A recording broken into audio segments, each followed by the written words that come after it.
आज का लतीफ़ा। गली में कोई आवाज लगा रहा था, 400 रुपए में जिंदगी भर बैठ कर खाओ।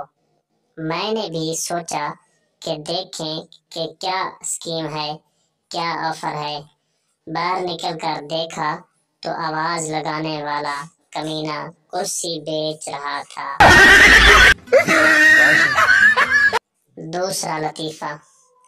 एक मरीज दूसरे मरीज से डॉक्टर पर्ची पर ऐसा क्या लिखते हैं कि मेडिकल स्टोर वाला ही समझ पाते हैं।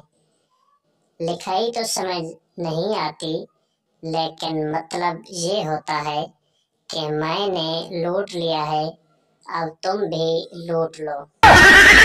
हमारी वीडियो अच्छी लगे तो हमारे चैनल को सब्सक्राइब, वीडियो को लाइक और शेयर जरूर करना।